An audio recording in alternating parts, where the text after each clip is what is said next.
भगवान ने सबसे पहली लीला कौन सी करी जो बहुत प्रसिद्ध हुई, बताइए।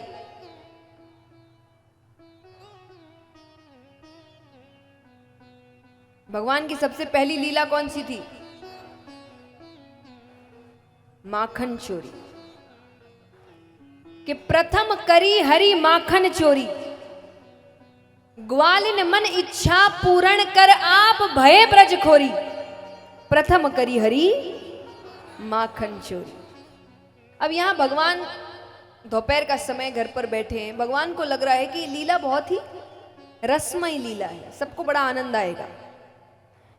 पर भगवान को लग रहा है इस लीला का आनंद यशोदा मैया कभी नहीं ले पाई।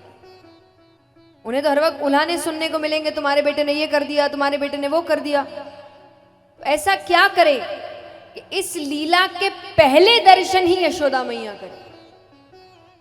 भगवान सोचते सोचते सोचते फिर भगवान कहते काम करते हैं, पहली चोरी घर पे करते हैं। देखिए चोरी करना भी आसान नहीं है, क्योंकि अच्छा चोर कौन? जो पकड़ा ना जाए। पकड़े गए तो कैसे चोर? अच्छा चोर वही जो कभी पकड़ा ना जाए। अब भगवान को लग रहा है बाहर पहली बारी चोरी करने गए, पकड़े गए तो नाम खराब हो जाएगा, घर पे तो कोई भी कहानी बना देंगे। तो भगवान ने दोपहर का समय चुना। दोपहर में सब सोते थे, तो भगवान माखन के कमरे में जाते हैं। उस वक्त माखन का भी कमरा होता था। एक हांडी अपनी ओर खींचते हैं, नवनीत निकालते हैं। नवनीत यानी माखन का गोला। तो नवनीत निकालते हैं, भोग लगाने ही वाले हैं कि भगवान के ठीक सामने एक दर्पण पड़ा है, कांच, शीशा। अच्छा, भगवान ने आज तक शीशा नहीं देखा है। उनको ये पता भी नहीं है शीशा होता क्या है, दर्पण क्या होता है, प्रतिबिंब क्या होता है। अब जिसने, उस वक्त फोन होते नहीं थे, तो जिसने शीशा नहीं देखा उसने असल में आज तक खुद को नहीं देखा। तो भगवान की नजर जैसे ही उस दर्पण पर पड़ती है कि भगवान ने तुरंत हाथ पीछे कर लिए। भगवान कहते अच्छा ये माता बड़ी होशियार है। माता ने माखन की रखवारी के खातिर एक छोरो पहले से ही खड़ो रखो है, और ये चुपचाप मेरी चोरी देख रहे है। भगवान कहते देख तू भी छोरो, मैं भी छोरो, तू मेरी चोरी मैया से मत कही है, क्योंकि ये जो माखन है ना ये मैं अकेले नहीं खाऊंगा, तो ही भी खवाऊंगा। और ये कहकर भगवान हाथ आगे करते कि ये लिखा ले।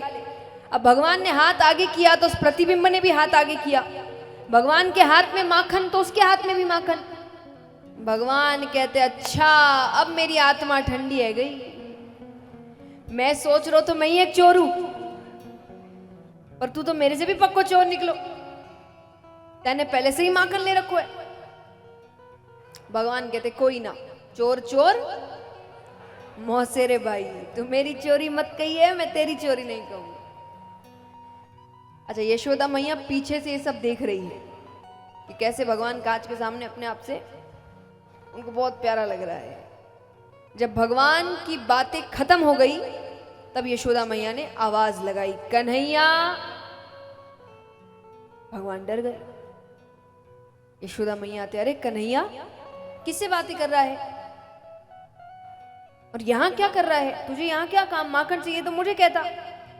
भगवान कहते मैया मोए माखन को लोभ ना है, पर मैंने सोचा मेरी मैया इतने मेहनत से माखन निकाले तो मैं माखन की रखवारी के खातिर इस कमरे में आयो। देखिए भगवान को लग रहा है ये नया छोरा, इस पे क्या भरोसा करना, कहीं इसने मेरी बात कह दी तो भगवान को लग रहा है ये कुछ कहे, इससे पहले ये मुझे फंसा, इससे पहले मैं इसको फंसा। तो भगवान कहते मैया मैं माखन की रखवारी के खातिर इस कमरे में आयो तो मैंने देखा कि एक छोरा माखन चुरा रहा है। मैया कहती अच्छा तो तूने उस छोरे को समझाया नहीं? बोले मैंने समझाया कि तू क्यों माखन चुराए, तो मैया से मांग ले। तो बोले उसने क्या कहा? बोले मैया मैं नंदराय को छोड़ो, यो मेरो घर है, मेरे घर में वो मोकू ही आंख दिखाए।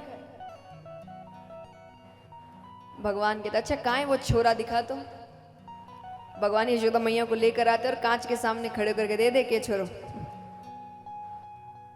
यशोदा मैया कहती कन्हैया ये छोरा तू ही है।